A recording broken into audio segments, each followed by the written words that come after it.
नमस्कार, स्वागत है आप सभी का एबी स्टार न्यूज में और मैं हूं आपके साथ जुबैर चौधरी। वक्त तो चला अपना उत्तर प्रदेश का, जहां सबसे पहले बात करेंगे गोरखपुर की, जहां पर सीएम योगी आदित्यनाथ ने मकर संक्रांति के अवसर पर गोरखनाथ को खिचड़ी चढ़ाई है। तो मकर संक्रांति पर गोरखपुर के गोरखनाथ मंदिर में आस्था का जनसैलाब उमड़ा, जहां गोरखनाथ संप्रदाय के इस प्रमुख मंदिर में ब्रह्म मुहूर्त में गोरक्ष पीठाधीश्वर और मुख्यमंत्री योगी आदित्यनाथ ने शिवरात्रि भगवान श्रीनाथ गुरु गोरखनाथ को पहली खिचड़ी चढ़ाई। गोरक्ष पीठाधीश्वर ने विधिवत पूजा अर्चना के बाद नेपाल राज से आई खिचड़ी चढ़ाई। उसके बाद नाथ संप्रदाय के साधु संतों ने गुरु गोरखनाथ को खिचड़ी चढ़ाई। फिर लाखों श्रद्धालुओं के लिए मंदिर के कपाट खोल दिए गए। गोरक्षा पीठाधीश्वर योगी आदित्यनाथ ने इस मौके पर सभी देशवासियों को मकर संक्रांति की बधाई भी दी। जी महाराज, आज मकर संक्रांति का पावन पर्व है। मकर संक्रांति के अवसर पर मैं पूरे प्रदेशवासियों को, सभी श्रद्धालु जनों को हृदय से बधाई और मंगल में शुभकामनाएं देता हूं। जगत पिता सूर्य की उपासना का यह पावन पर्व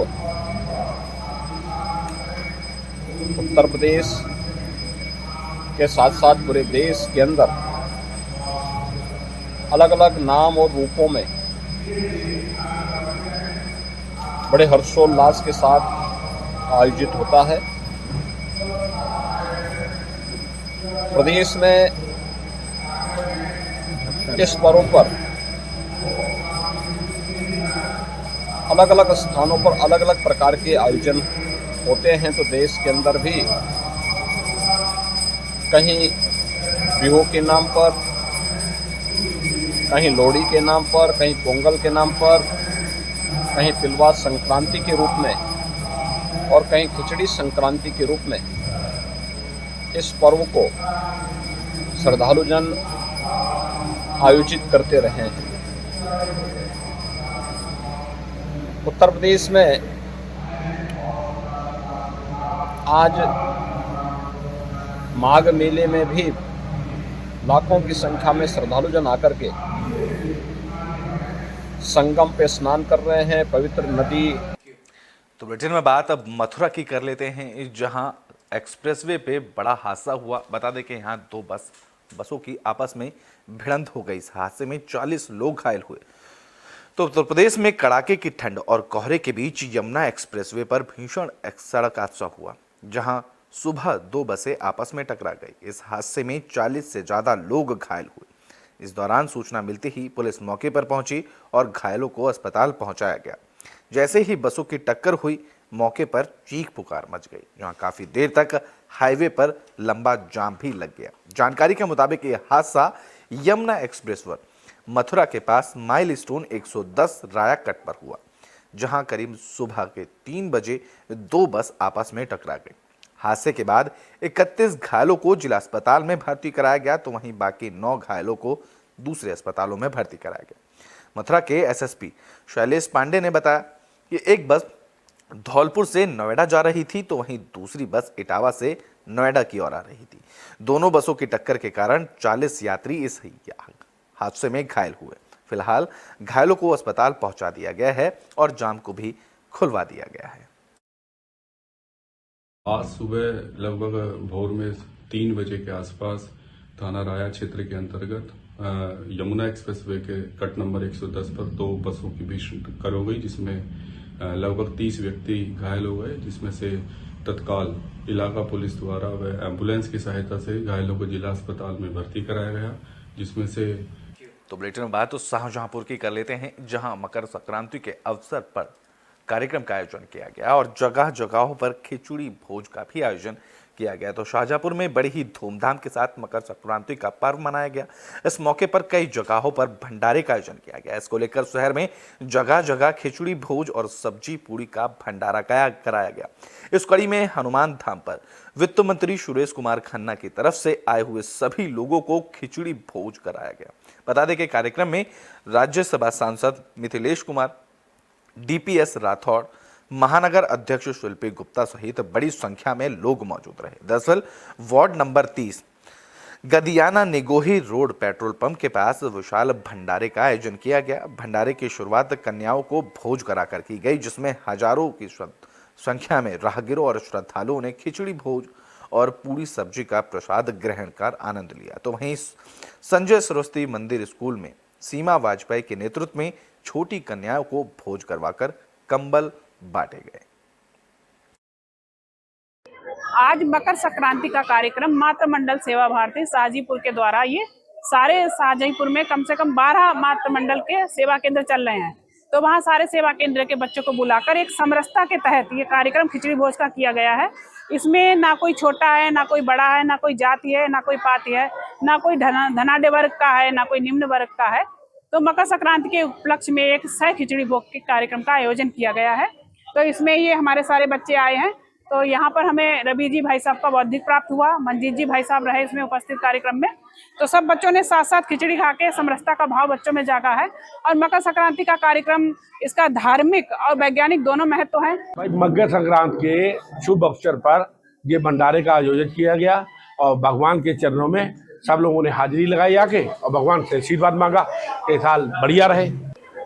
तो बुलेटिन में बात कर लेते हैं योगी सत्यनाथ की, जो मध्य प्रदेश से पैदल यात्रा कर अयोध्या पहुंच रहे हैं। इस कड़ी में वो झांसी के मऊरानीपुर पहुंचे।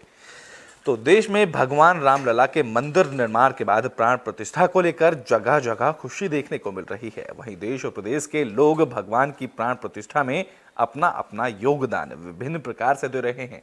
इस कड़ी में पैदल यात्रा कर अयोध्या के लिए कई श्रद्धालु कूच कर चुके हैं, जिनमें भगवान श्री राम के प्रति आस्था और विश्वास उमड़ रहा है।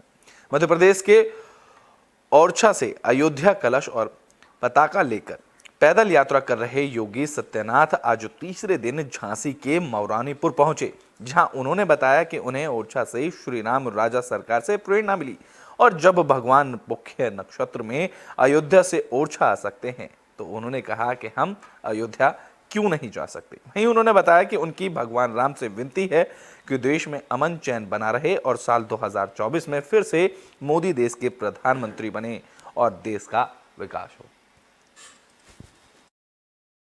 हम बुंदेलखंड की अयोध्या ओरछा राम राजा सरकार से श्री राम जन्मभूमि अयोध्या जा रहे हैं। हमारी कुंवर गणेशी बाई जी पैदल पैदल पुख में राम राजा सरकार को लाई थी। हमारा बुंदेलखंड भक्ति और शक्ति का केंद्र रहा है। हम सनातन के पक्षधर हैं। हमारे युवा सनातन से ओतप्रोत रहें और सनातन। तो बुलेटिन में बात अब फर्रुखाबाद की कर लेते हैं, जहां गंगा नदी में नालों का पानी गिरने से साधु संतों में आक्रोश देखने को मिल रहा है। तो फर्रुखाबाद में मेला रामनगरिया की शुरुआत 25 जनवरी से शुरू होगी। ऐसे में गंगा में अभी भी नाले का पानी जाने से संतों में आक्रोश देखने को मिल रहा है। इसको लेकर संतों की तरफ से चेतावनी भी दी गई है। बता दें कि कल्पवासियों के स्नान के लिए अभी तक गंगा जल के स्वच्छ ना होने से संतों में आक्रोश है। इस मौके पर साधु संतों ने गंगा में स्नान करने से बहिष्कार करने का फैसला लिया है। बता दें कि ये सारा मामला थाना कादरी गेट के पांचाल घाट का है, जहां संतों का कहना है कि गंगा में गिर रहे नाले को बंद करवाने के लिए जिला प्रशासन से भी उन्होंने इससे पहले कह दिया था, लेकिन अब तक इस मामले को लेकर कुछ भी नहीं किया गया है। संतों ने चेतावनी दी है कि अगर नाले को बंद नहीं कराया गया तो अनशन पर बैठ जाएंगे, साथ ही रोड जाम भी करेंगे। फर्रुखाबाद के पांचाल घाट गंगा तट पर करीबन 50 सालों से मेला लगता आ रहा है। इस माघ मेले में हजारों साधु संत और कल्पवासी गंगा स्नान करते हैं। गंगा में पूरे शहर के नालों का पानी गिरता है। इस बार 25 जनवरी से 25 फरवरी तक माघ मेला लगना है और शहर से निकलने वाले नालों का पानी सीधे गंगा में जा रहा है, जिसको लेकर साधु संतों में आक्रोश देखने को मिल रहा है। करने आया कि नाला बंद है, नाला पूर्ण तरीका से बंद नहीं है, खाना पूर्ति करके 2-4 पहले मिट्टी डाल के चले गए, क्योंकि नाला तो पीछे से बंद होना चाहिए तभी तो नाला आगे, क्योंकि उधर से बंद कर दिया इधर से पानी बह जाएगा। इसलिए जब तक नाला पूर्ण तरीका से बंद नहीं होगा तब तक साधु संत स्नान नहीं करेंगे, इसका बहिष्कार करेंगे। और आगे को देखते हैं कि साधु संत क्या कहते हैं। शाम को अभी एक बैठक करेंगे, उसमें निर्णय लेते हैं कि आगे की क्या कार्रवाई। अच्छा, अगर ये बंद होता है तो किसी अधिकारी या पत्र लिखेंगे, किसी अधिकारी को फोन करेंगे? हाँ, जिलाधिकारी महोदय को अवगत कराएंगे, अभी फोन करके शाम को एडीएम साहब को भी अवगत कराएंगे कि नाला नहीं बंद हो रहा है तो हम साधु संत स्नान नहीं करेंगे। तो बुलेटिन में बात पीलीभीत की कर लेते हैं, जहां किसानों का प्रदर्शन देखने को मिला है। पीलीभीत में किसानों का प्रदर्शन देखने को मिला। बता दें कि पूरनपुर रेलवे स्टेशन पर रेल विभाग की तरफ से किसानों पर दर्ज किए गए मुकदमे और अंडरपास की समस्या को लेकर भारतीय किसान यूनियन और राजनीतिक दल ने रेलवे स्टेशन पर अनिश्चितकालीन धरना प्रदर्शन शुरू किया। भारतीय किसान यूनियन के नेताओं की मांग है कि जब तक किसानों पर दर्ज मुकदमे रेलवे विभाग की तरफ से वापस नहीं किए जाते हैं, तब तक वो रेल विभाग के खिलाफ धरना प्रदर्शन जारी रखेंगे। दरअसल कुछ दिन पहले दूधिया खुर्द रेलवे स्टेशन पर ट्रेन रोककर स्थानीय लोगों ने अंडरपास की समस्या को लेकर धरना प्रदर्शन किया था। इसमें किसान भी शामिल थे। इसी को लेकर रेल विभाग ने स्थानीय लोगों के खिलाफ मुकदमे दर्ज कराए थे। अब मुकदमे दर्ज होने को लेकर उन्हें वापस लेने के लिए किसान एक बार फिर से प्रदर्शन कर रहे हैं और धरने पर बैठ गए हैं। आज धरने पे यहाँ रेलवे स्टेशन पर बैठे हैं। ये अंडरपासों की समस्या है जिनमें बहुत ज़्यादा पानी भर रहा है, बहुत गहराई है, किसानों को उपज लाने में बहुत बड़ी परेशानी है। उसी कई बार हमने ज्ञापन भी दिए, मांग पत्र भेजे गए रेल विभाग को कि ये अंडरपास गलत तरीके से बने ने ना बनाया जाए। जब शुरुआत हुई थी जबकि भी ज्ञापन है, लेकिन ध्यान नहीं दिया गया, उसके बावजूद भी अंडरपास बना दिए गए। उसी को लेकर विरोध प्रदर्शन किसानों। तो बुलेटिन में बात फिरोजाबाद की कर लेते हैं, जहां कैबिनेट मंत्री ठाकुर जयवीर सिंह ने कई विकास कार्यों का लोकार्पण किया। तो कैबिनेट मंत्री ठाकुर जयवीर सिंह फिरोजाबाद पहुंचे। इस मौके पर पर्यटन और संस्कृति मंत्री ठाकुर जयवीर सिंह ने फिरोजाबाद को बड़ी सौगात दी। ठाकुर जयवीर सिंह ने विभिन्न विकास कार्यों का लोकार्पण किया। बता दें कि ठाकुर जयवीर सिंह ने 3 करोड़ की योजनाओं का लोकार्पण किया। तो वहीं उन्होंने राम मंदिर प्राण प्रतिष्ठा कार्यक्रम को लेकर भी बयान दिया, जहां उन्होंने कहा कि 22 तारीख को अयोध्या में हो रहे राम मंदिर प्राण प्रतिष्ठा कार्यक्रम में जितने भी अतिथि आएंगे उनका सबका स्वागत बड़े ही धूमधाम से किया जाएगा। तो वहीं उन्होंने चारों शंकराचार्यों के ना आने पर उनसे सवाल किया गया, तो उन्होंने कहा कि चारों शंकराचार्यों में कोई भी विरोध नहीं है, ये सब विपक्ष के लोग हैं जो तरह तरह की मनगढ़ंत कहानी बना रहे हैं। का विषय नहीं है, मंदिर पे कोई राजनीति हम लोग नहीं कर रहे। ये चूंकि देश की अस्मिता का प्रश्न है, देश के सम्मान का प्रश्न है, और इसके लिए भारतीय जनता पार्टी ने सदैव राम मंदिर के निर्माण के लिए संघर्ष किया है, बलिदान किया है, त्याग किया, तपस्या की है, और उसी को आज धरातल पर उतरता हुआ वर्तमान पीढ़ी देख रही है। इससे सुखद सहयोग सनातन परंपरा के मानने वाले लोगों के लिए नहीं हो सकता, और इस दुनिया इसमें न सिर्फ हिंदुस्तान में। तो बुलेटिन में बात कर लेते हैं बागपत की, जहां समाज सेवी रामवीर सिंह ने अपनी जन संपर्क कार्यालय का उद्घाटन किया है। तो बागपत में समाज सेवी इंजीनियर रामवीर सिंह ने बड़ौत नगर के बावली चुंगी जाट कॉलेज के खेल मैदान के सामने क्षेत्र के जन संपर्क कार्यालय का उद्घाटन किया। इस दौरान उन्होंने कहा कि कार्यालय के माध्यम से निरंतर क्षेत्र की जनता से संपर्क बना रहेगा। बागपत सीट से बीजेपी के टिकट के प्रबल दावेदार रामवीर सिंह ने कहा कि जनप्रतिनिधि वो होता है जिसने अपने विकास से ज्यादा क्षेत्र के विकास की ललक हो। उन्होंने कहा कि बागपत के क्षेत्र के लोगों की कृपा से जनप्रतिनिधियों का तो खूब विकास हुआ है, लेकिन बदले में क्षेत्र के लोगों को कुछ नहीं मिला। बड़ौत में अपने राजनीतिक कार्यालय के उद्घाटन के अवसर पर बोलते हुए उन्होंने कहा कि क्षेत्रवासियों का भरोसा और बीजेपी के शीर्ष नेतृत्व का आशीर्वाद रहा तो वो अपने संसदीय क्षेत्र में विकास के असली मायने सिद्ध करके दिखाएंगे और बागपत को यूपी का सबसे विकसित जिले का दर्जा भी दिलवाएंगे। मैं रामवीर सिंह सिरसरी का रहने वाला हूँ, और इंजीनियरिंग करने के बाद में मैंने जल निगम में सेवा की। उसके बाद में VRS लेकर के मैंने अपना बिजनेस शुरू किया। EMS लिमिटेड एक कंपनी है, उसका मैं चेयरमैन हूँ। आज कार्यालय का उद्घाटन किया सर, क्या आज क्षेत्रवासियों की आवाज़ पर बागपत लोकसभा क्षेत्र में। तो बुलेटिन में बात पीलीभीत की कर लेते हैं, जहां पीलीभीत में खिचड़ी भोज कार्यक्रम का आयोजन किया गया। तो पीलीभीत में मकर संक्रांति के अवसर पर खिचड़ी भोज कार्यक्रम का आयोजन किया गया। बता दें कि पूरनपुर के पूर्व ब्लॉक प्रमुख मनप्रीत कौर के पति अतिंदर पाल सिंह ने सिरसा रोड नारायणपुर में दुर्गा मंदिर आदर्श कॉलोनी में ग्राउंड में खिचड़ी भोग कार्यक्रम का आयोजन किया। इस दौरान खिचड़ी भोग में जिला पंचायत अध्यक्ष के पति बीजेपी नेता गुरभाग सिंह ने भी शिरकत की, जहां क्षेत्र से आए करीबन 225 बीडीसी सदस्यों और ग्राम प्रधानों ने कार्यक्रम में भाग लिया और खिचड़ी भोज का आनंद लिया। तो वहीं भीषण ठंड के चलते बीजेपी नेता गुरभाग सिंह ने बीडीसी सदस्यों को कंबल भी बांटे। बिल्कुल लड़ूंगा मैं इन बीडीसी भाइयों के दम पे चुनाव, इन बीडीसी भाइयों का कैंडिडेट हूं मैं। बीडीसी भाइयों ने ही मुझे खड़ा किया है और मैं चुनाव लड़ूंगा और मुझे भरोसा है कि पार्टी मुझे टिकट देगी और मैं, अगर मुझे पार्टी टिकट देती है तो मैं निर्विरोध ब्लॉक प्रमुख बनूंगा। मैं इतना वादा करता हूं। हम इस बार अतिंद्र भैया को चुन रहे हैं। तो बुलेटिन में बात सिद्धार्थनगर की कर लेते हैं, जहां सिद्धार्थनगर में चल रहे देह व्यापार को लेकर स्थानीय लोगों ने एसडीएम को पत्र सौंपा है। तो सिद्धार्थनगर में इटावा तहसील के अंतर्गत बिस्कोहर नगर पंचायत में काफी दिनों से देह व्यापार चलता आ रहा है, जिसको लेकर स्थानीय लोग अब इसका विरोध कर रहे हैं। इस कड़ी में पश्चिमी टोले से राजा अंसारी ने उप जिलाधिकारी को देह व्यापार बंद कराने के लिए प्रार्थना पत्र दिया। इस मौके पर राजा ने बताया कि अगर देह व्यापार बंद नहीं होता है तो वो 27 जनवरी को भूख हड़ताल और आमरण अनशन पर बैठेंगे।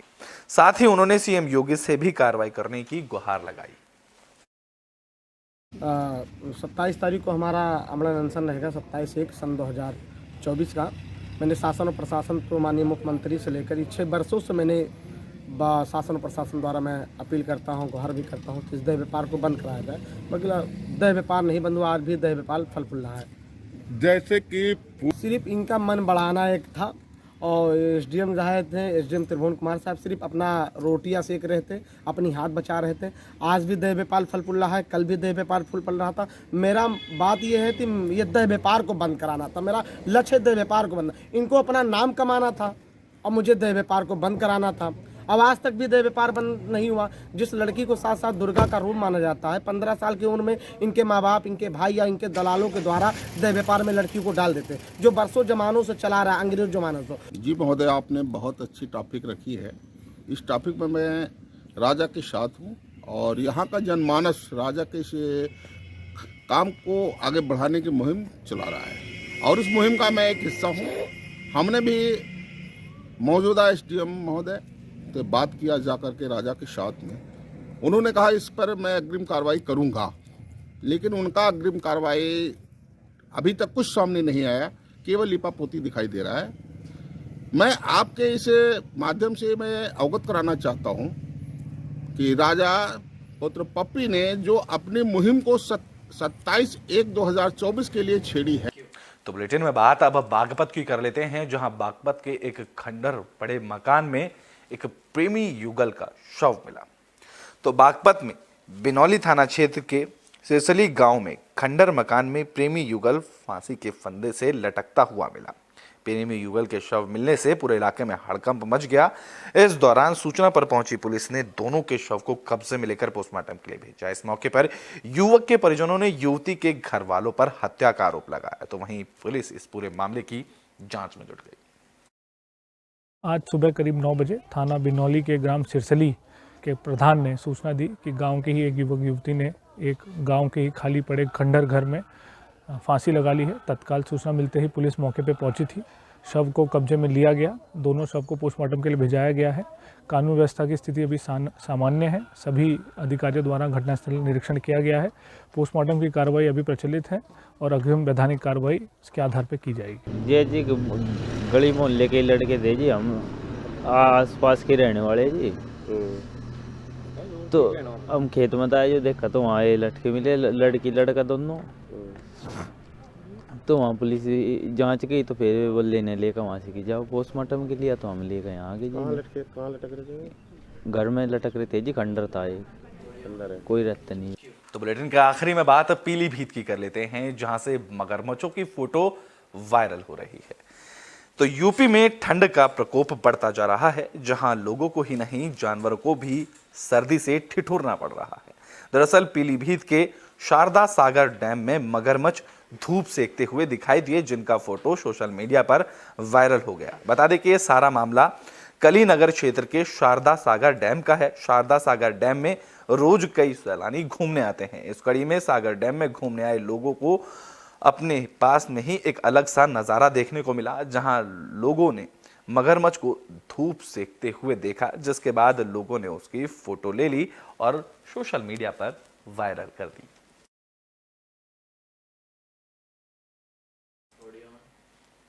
तो यूपी के बुलेटिन में अभी के लिए बस इतना ही। देश और दुनिया की तमाम खबरों के लिए देखते रहें एबी स्टार न्यूज़।